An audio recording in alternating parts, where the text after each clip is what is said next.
Hi, everyone. Hello. Good morning, good evening, good afternoon, depending on where you are watching me. Because I know some people are watching me who are not living in the United States or even in the United States, but in a different time zone.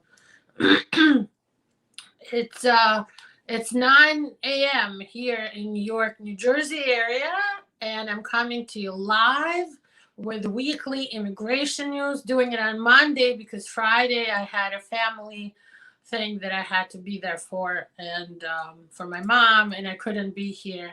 So I'm making up for lost time, coming to you live to tell you the news from the week that ended Friday and actually through today, October 18th. If you have questions, you can post them in the comments and I will do my best to answer them at the end because I want to get through what I prepared for you guys today and bring you some interesting information and just my own, I guess, perspective on U.S. immigration and our government and policies.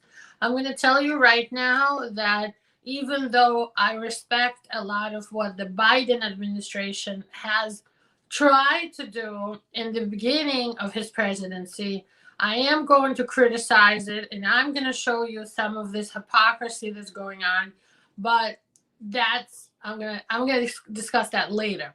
So I'm gonna jump right in. I see there's already 32 people watching me. Big thanks for watching. Let's dive in. My goal is to help you understand what happens in politics, what happens in the immigration legal world, and explain to you in very simple, regular people's language because that's what I like to read. That's the kind of news I prefer when I can just understand it without having to make my head hurt. Okay, and I feel a lot of it is intentionally so complicated and they use big words to make less people be eligible for things. So don't think it's unintentional, but I'm going to break it down for you. Here we go. News number one this week was that President Biden has started enforcing vaccination for all federal workers. Guess what? USCIS, NVC, all these agencies that they're under the roof, I guess, of the Department of Homeland Security, and of course ICE and Department of Homeland Security themselves, they're all federal workers. And statistically, the news is reporting that about half of the US population is now vaccinated. That includes the federal workers. So if they can't have proof, if they don't have proof that they're vaccinated, they can't come to work. What's happening right now is a lot of people are getting either, I guess, laid off because I don't think you can fire a federal employee just like that, but they're probably getting laid off or told to stay home if they don't have the vaccine. And that's about half of them, okay? Because just like the US population, about half of the government workers do not yet have the COVID-19 vaccine. So, what does this mean for us, for lawyers and for immigrants who are using these agencies and these systems? They were already extremely delayed. They were already extremely overwhelmed, and there weren't, enough people. Frankly, they were asking Congress as recently as last summer for money to hire more people and do more things because they're overwhelmed with work. Well, now there's only half of the people that were already struggling to do the work. So guess what? We had somebody in our office, one of the accounting people, go to her citizenship interview, that she received a letter that she was scheduled for a citizenship interview like 30 days before that. She showed up to the interview. She waited for her turn. She went up to the window. They said, "Oh, you're number 145. You are the first person we have to reschedule, and everyone after you, because we don't have enough people and we're so busy and overwhelmed." So not only are there COVID restrictions and how many people they can schedule at the same time, they can't fill up the rooms the way they used to, right? They can't have as many people sitting next to each other. They have to skip seats now. Not only that, on top of it, there's not enough officers anymore to interview people, to read your packages, to go through what you file, to review your packages. This is creating tremendous havoc in all of the agencies here in the United States that are under the Department of Homeland Security tutelage, their employment, and every other federal agency as well. So we're going through something here in the United States. And although I totally understand how they want to protect everybody and they want to put safety above everything else, the practical, consequences, like what's happening because of it, as a result of it, is that the agencies are struggling with not having enough workers work on all this stuff that we're sending them, that we're filing, that we need to have interviewed. We need interviews scheduled. We need people to look into cases. All of that is slowing down even more. I know this is bad news for you guys, but I just want to be honest and tell you what's going on. So that was my first item, and I prepared today. Item number 2 is something they called, listen to the name of this, Department of Homeland Security released this worksite enforcement strategy to protect the American labor market, workers, and worksite conditions. Oh my God, so many words, one sentence. What does it even freaking mean? Well, I'm going to break it down for you. That means they're going to crack down on raiding places for illegal workers. And they're telling you that it's for your own safety and your own good. They're going to go to companies that employ a lot of people. For example, it's a lot of agricultural companies, meat packing companies, paper companies, any companies that employ a lot of people. And they're going to raid them to see if there's anybody illegal there to deport them. They're giving it a great name and a great message that nobody even understands, by the way. I love it when they make laws that nobody understands to squeeze something through that's very bad for people and name it something else. It's like a bait and switch. Call it something great, but do something shitty, okay? So I'm sorry, I'm not supposed to curse, but it's the reality of what's happening. They're saying they're going to no longer, I'm citing here from the article, I'm quoting directly, we will no longer tolerate unscrupulous employers who exploit unauthorized workers, conduct illegal activities, or impose unsafe working conditions. Meaning we're going to be just like Trump, and we're going to raid places and deport you.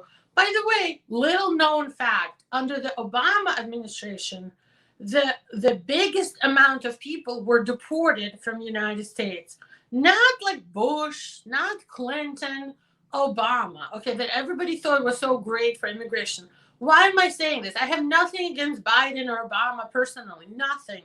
I'm just telling you the reality of politics is that they sell you what you want to hear, but they do what they want to do, okay? So yes, of course, it's going to help some workers if, they raid these places and they find that something unsafe is going on. But why does the Department of Homeland Security have to get involved with the labor and safe conditions, right? Why does, immigration have to be part of making sure the labor places where people work are safe, right? That makes no freaking sense to a regular person. And the only reason is they're trying to make it look like, for politics purposes, like they're doing something amazing that most of you don't even understand what they're doing. But in reality, they're going to go through these companies, raid them, deport people, and make these employers liable for hiring undocumented people who have no choice but to work under the radar, off the books, because they have to support their families. What else they're going to do? Because our immigration system is so broken that even if you live here for 30 years and you didn't come here with a visa, but now you have kids and everything else, there's no other way to get a work permit. So people do this. They go and work illegally. Do I blame them? No. They have to support their families.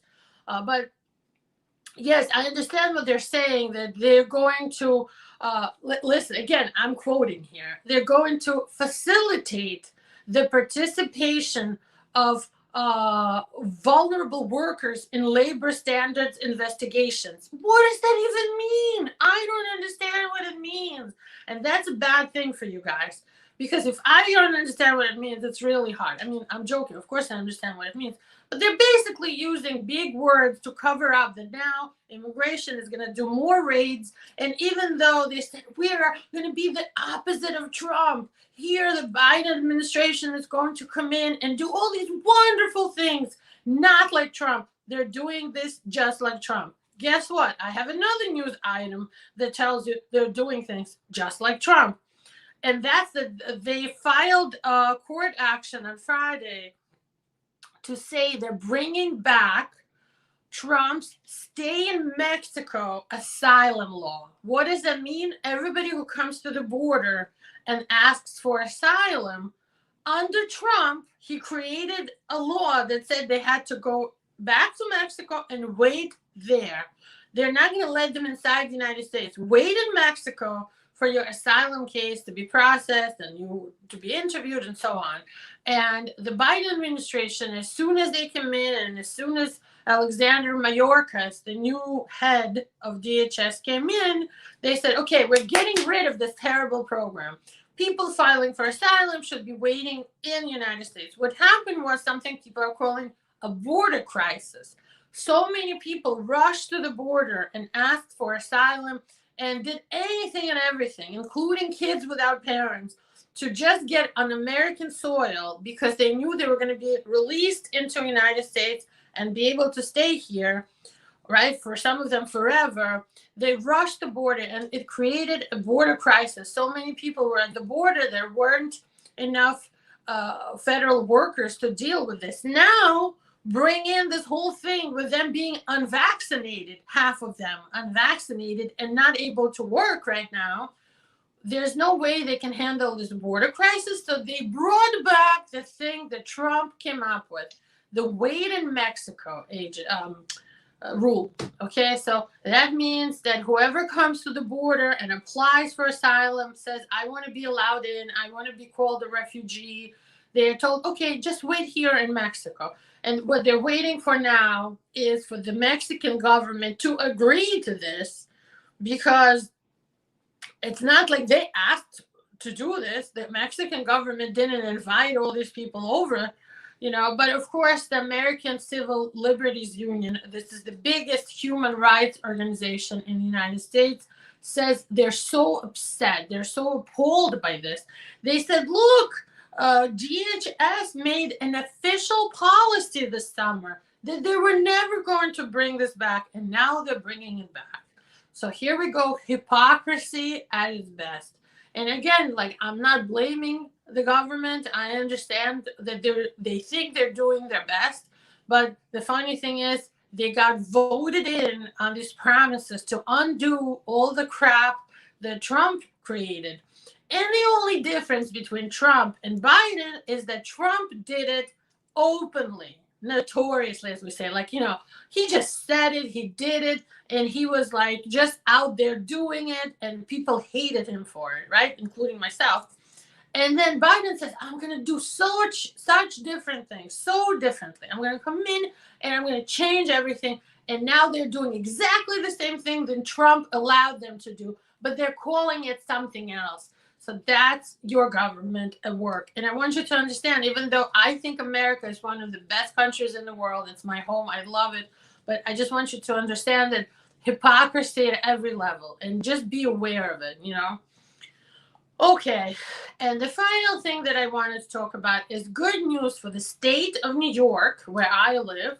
New York State joins all the other good states, and there's not that many of them, but they exist, Colorado, Michigan, California, in making it illegal, a criminal act, to blackmail undocumented immigrants with their status, with deporting them, saying, hey, I'm going to report you, give me your money, or I'm going to report you, you're illegal, you have to move out. This is going to help people who are undocumented, immigrants who still have not legalized in the United States, to stand up to landlords, employers, anybody like neighbors, a lot of times, who threatens them, blackmails them with reporting them to ICE, to immigration, and saying, look, I'm going to tell immigration you're illegal, they will deport you.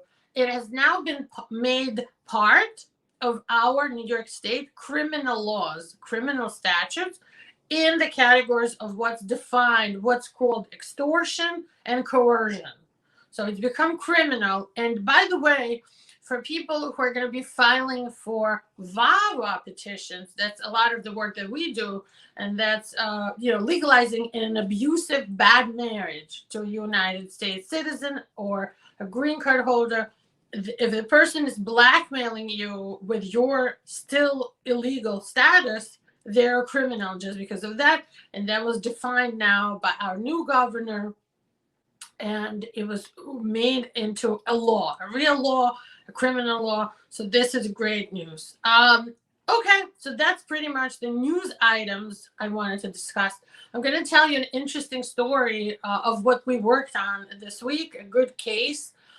We were hired on Thursday last week to represent a man from Ukraine who is in immigration jail in California. He came through Mexico with no visa, and he asked for asylum, but because he was so stressed out and he had such a long journey, and because this was so scary for him to go back to his country, he didn't convince the asylum officer that he had a good chance of winning his case, and that's called a credible fear interview. A credible fear interview is like the first level interview you do at the border to prove that you have a chance in an asylum case if they let you in, that you are believable. A credible fear means your fear is believable. You explained what you're afraid of and they believe you. He failed that. So they took him into a jail, and if he had kids, they would have let him out. But since he was a single man, they took him into immigration jail. It's called detention facility, another confusing word for you guys. And he was detained, which means my client is in jail, and I only get to talk to him on Skype if they let me. So we have to schedule Skype interviews with him to prepare for his case. His family hired me to overcome that when it went to an immigration judge in California, and it's not the same circuit as we are in. So the laws in California are different when it has to do with asylum, right, than they are where I live in New York and where I practice. So we had to do a lot of research to find local laws that help his case. We had to create a much more, like a bigger, much more filled in story of his case with him on Skype. We worked through the weekend, our whole team, another lawyer, another paralegal. We worked through the weekend because the court hearing was on Tuesday. So we had from Thursday until Tuesday morning, and most of my team was off on the weekend, but we still got them to work from home and so on. We all worked on this. On Tuesday was the court hearing, and we won. We convinced the judge that he has a chance, if given time and opportunity, to prove he is a refugee, that his case is good, and now he will be released from jail. Okay, but for this at this moment, we're waiting for his paper by immigration to be filed, which is very delayed. While we're waiting, we send them a letter from his family here saying, release him. We will make sure he goes to court and gets all his paperwork. He has a lawyer, so you can send his paperwork to come to court to the lawyer. We're not going to skip any court hearings. Just let him out. So we're waiting for the results of that, but we won the big battle to prove that he has a chance and he will be going forward to ask for asylum in the full way that he can, through an immigration judge, through filing the asylum application, through being able to give letters from witnesses and medical letters and photos, and probably I'll send him to a psychologist to give an evaluation for court. We're going to make sure he wins. And, I just want to make it clear, because obviously I run a private law firm. We have a big team. I train my team. They're all, we all work together. I'm usually involved with every single case on some level, even if I'm not personally handling it. And if you call us and schedule a consultation, by the way, we don't work for free. Even our consultations are paid because we're busy. And thank God, we have the opportunity to help people in this way. And I don't feel bad. We charge for our consultations. We're not a free nonprofit organization. But if you talk to somebody else, they're just as good as myself. We go through all these situations together all the time. We learn and train every day, all of us together. And if you talk to anybody from our team, you will get to talk to somebody who really understands your problems from the most, from the legal perspective, from the human perspective. And we like to only take those cases that we know have a chance to win. Even if it's like a little chance, we're going to, we only take the cases we believe in.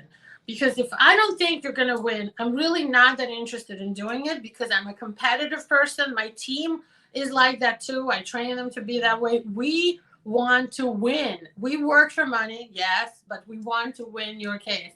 We are very much interested in the outcome.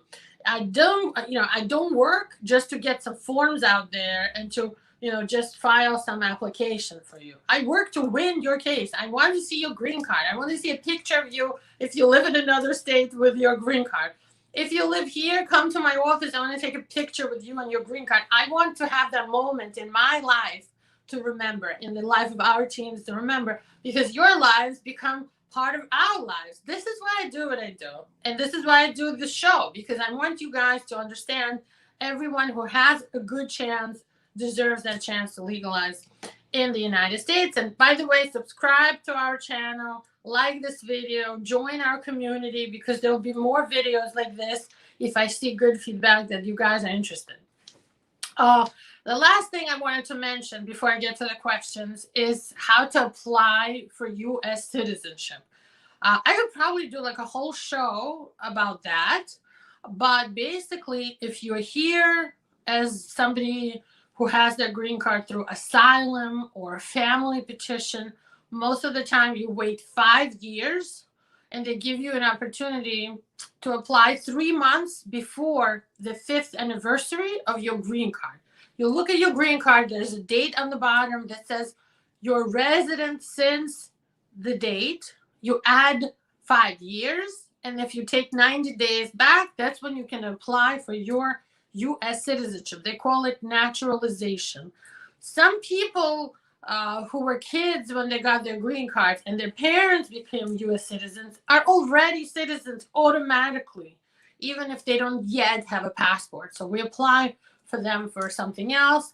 But most people watching, if you're a green card holder, you have to wait 5 years to become a U.S. citizen.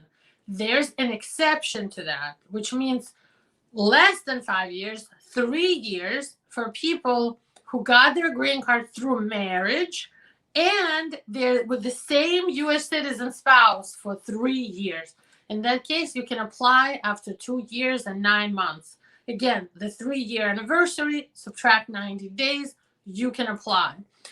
My personal strategy is if you had a 2-year conditional green card and you are still waiting for your 10-year green card, and I know the waiting times are insane right now. They're like 3.5 years for some people. I don't recommend filing for U.S. citizenship, even though you're eligible. The forms say you're eligible. If you call USCIS, they will tell you you can apply, because it creates big problems when you have at the same time the I-751, the petition to get the 10-year green card, and your N-400 naturalization certificate application. If you have both in the system, it creates a big problem, mind blown for USCIS, and I personally tell my clients not to do it. I know some other people do both, and they think it's fine. I don't think it's fine. But again, it's my strategy. If that's what appeals to you, I'm a very practical, common sense attorney. I apply common sense to the advice I give my clients. I have colleagues that tell people for example, right, who is not eligible to get their green card in the United States because they came without a visa, they need a waiver. You go back to your country and you wait there. I would never tell somebody you go back to your country, because I know that the chance of you coming back, if you've been here illegally, you came without a visa for years and years, and you leave and you hope you're going to win a waiver, is very small. Like, if you violate anything, they're not going to let you back in. And even for simple cases where people come with a tourist visa and overstay by a couple of weeks, I've seen people denied. So that's what I mean when I say I'm a practical person. I tell people the truth. I'm like, listen, this is what's going to happen. And if that means I don't get to represent you, I don't get to take money from you, that's fine with me. We're busy. I don't need this case to live on and to die by if I'm going to have to lie to people. So I'm honest, and if I don't think you're eligible, I will tell you that. But that's only my opinion. Another lawyer might have a different opinion, and that's fine. And before I get to answering your questions and ask you to subscribe to our channel again and to like this video, I'm going to tell you nothing I say in this video is legal advice. This is all educational information, talking about news and how immigration laws are interpreted. And if you need a question answered, if you have not as simple, if you have a complicated immigration situation, give us a call. The number is below. I'm going to get to your questions right now. Winter says hello. Hi, how are you? Elangue, Isaac and Go says he's following. Winter says hello, attorney. Any update with the family-based visa recapture? Nothing yet. I don't have anything. Edigbayago Oba says good morning. Good morning. There's no update as to Plan C. And for those of you asking, what is Plan C? We had an amnesty proposal from the Democrats, and they said, we're going to do an amnesty. There was a Plan A. The parliamentarian, which is like an arbiter in Congress, rejected it. There was a Plan B. She rejected it. For now, I haven't heard anything about Plan C. We'll see what happens. And this is the same question. Okay. Going through the questions on my screen here. Winter says, if I received my welcome letter years before my PD becomes current, prosecutorial discretion, I guess. I don't know what that means. Do I need to wait for my PD to become current first before I pay for my visa? Will it expire if I pay before my PD becomes current? If you got your welcome letter, I assume that means you become a green card holder and you don't need anything else. Mani Kumar says, hello. Hi, thank you for watching. Hello, says Sanam. Otis, hello. Otis, good morning. Hi. Mahesh says, hello. Hi. Sanam says, what if my I-730 is out of its processing times and still I didn't receive the positive reply? That means his family member or her, I don't know if it's him or her, received asylum and filed a petition to unite with them, to unify with them through asylum. And they're very much out of processing times, but everything is delayed. The only thing you can do is wait right now. About your visa, God bless you, ma'am. Hi. Says Eman, says he's from Bangladesh. Hi, thank you for watching. Our WhatsApp number is 718-679-3131. That's the author's cell phone, and you can write to schedule a paid consultation. Nice job. Hi, thank you so much. Can I apply for VAWA with the 212EJ1 2 years requirement? Yes. VAWA, the Violence Against Women and Men Act, the abuse petition, allows people to legalize even when they need to go to their home country with a 2-year home residency requirement. So yes, it forgives that. Yes, absolutely. Hi, Marina. What about essential workers who came after 2011 and work in this pandemic and pay taxes? That was part of the amnesty proposal, the plan. And for now, there's no news on that anymore. For now, we'll see what happens in maybe late this year, early next year. We'll see. Good morning. Hi, good morning. Oh, priority date is okay. If you got your welcome letter, that means that they welcomed you to United States. I don't understand what welcome letter you're talking about. Or you're talking about the NVC letter, that their National Visa Center letter, that they're ready to process your case. Call our office for a consultation. We need to find out more. I've submitted all civil documents, it says Halani Arif, to the NVC. How long will they take to call for an interview in India? I don't know. It takes a while now because, like I said before, because of COVID, everything is delayed. It might be a few months before they call you. Okay. Thank you. You're welcome. Golden Duck says, this is Mamoon Hawk from Bangladesh. How can I come to US? Please suggest. We can't help with something so broad. You have to have some way of legalizing to work with us. You know, I don't know how you can come. It's not something that we do, sadly. I wish I knew how to help you. Is it true that USCIS is no longer issuing 1-year work permit? It's true. They're giving 2 years now. How long does it take for VAWA? VAWA, which is the petition for abused spouse of U.S. citizen or green card holder, takes about 3 to 4 years now. Yes, it takes a long time. Now, some of my clients have gotten it after 6 months. And some of my clients are still waiting 4 years later. And it could be anything in between. Some people get it after 2 years. It depends. This week, we were approved for a lady who filed in late 2019. So it was less than 2 years. Any news on VAWA? I assume you're asking if it's quicker now. I haven't seen any expediting, no. Sheldon says, keep up the good work. Thank you so much. I will, and we will. Michael Klokozas says, I was come here before 5 years with tourist visa. Now I am crime in New York. What? I don't understand the question. Good morning, Marina. Good morning. Lakhwinder says, please tell us about visa revocation. Is it possible to retain same B? Oh, like if they took away, if you came here with a tourist visa and they sent you back, you're not going to be able to come back because they expedited, removed you. They like deported you. The officers in the airport work for ICE and they have the power legally to deport people. So when they turn you around and they return you back to your country, when you had a perfectly good B1, B2 visa, you've been removed or deported from the United States without a full hearing, and you're not going to be able to come back anytime soon. Remy says, hello, ma'am. Why is renewal of work authorization delayed?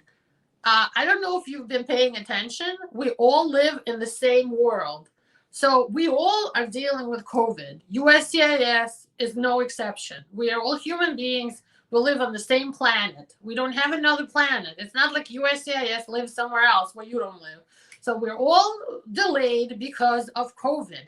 And if you watch the beginning of my show, I explained that even more delays are coming now because Biden only wants vaccinated workers in the offices. Half of them, like the half of the United States, the rest of other people are not vaccinated. So that is creating even more delays. Thank you, millions. Thank you. I love all the little hearts. Lackwinder says, my daughter S visa is revoked. Is it possible to retain the same visa? I don't think it's going to happen. I cannot help you. They deported her. It looks like they revoked the visa. Volume? Oh, you want me to make it louder? Oh, sorry. I think it's the loudest. Lackwinder says she has F1 visa. Please help. If the visa was revoked and she was expedited, removed, unfortunately, I cannot help. I can't help. I'm sorry. David says COVID was the excuse last year. It's still here, COVID. I don't know what you wanted from me. Do you want me to tell you about something miraculous? Like USCIS is dealing with COVID, but the rest of us are not. I have people in my office that have COVID right now. Some people of our team have COVID and they're quarantined at home. What are you talking about? Of course, last year it was the excuse and that created the delays, and it's the same delays. Again, they cannot schedule as many people to come in to approve and all of that stuff because under COVID, they cannot put people in the same room as, how should I say this? They cannot put as many people in the same room because they have to be 6 feet apart and all that. So of course it's creating even more delays. How long does it take for an F1 adult children processing to come through? I'm going to tell you right now. I suggest you Google current visa bulletin. That's exactly what I'm doing. Current visa bulletin. Oh my God. And my computer is slow because my home Wi-Fi sucks. Oh no, there it is. I found it. So you go to travel.state.gov. They have the current, no, it's very slow. They have the current visa bulletin. Last I looked, it was like about 7 to 8 years from the date you filed, from priority date. And, that's how long it takes. When will USCIS start working? It's really slow. They're working, I promise you. I get letters from them every day. People are getting work permits. People are getting approved for VAWA. They're just slow with it. A friend applied for, says Honorable Joseph Dim. Hi, Joseph. And a friend applied for renewal since February up until now. He has not gotten a decision. Is this normal, and what can he do in this situation? It's normal. There's nothing he can do. Just wait another couple of months. Lou S says, hello, Marina. Your video says wait in Mexico. What do you mean by that? Maybe you explained earlier, but I just joined your video. Oh, thank you so much for saying we do nice work. Okay, before I get into it, my computer finally opened the visa bulletin for October 2021. Google current visa bulletin for the guy asking about the F1 visa. The F1 is unmarried adult grown-up children of United States citizens. And F1, if you're not from China, India, Mexico, or Philippines, they're working on things filed on December 1, 2014. Which means the wait is 7 years. So I said before 7 to 8 years, and I was right. Okay, and I'm answering Lou. Wait in Mexico is the new policy that they're bringing back for people who are right now trying to cross into United States from Mexico to ask for asylum. Trump made this rule when he was the president that if you're filing for asylum at the border, you wait in Mexico for your case to be processed and heard. Biden came in, threw it out. They made this like official policy. No more wait in Mexico. Now they're bringing it back. That's what I discussed. They're bringing back wait in Mexico.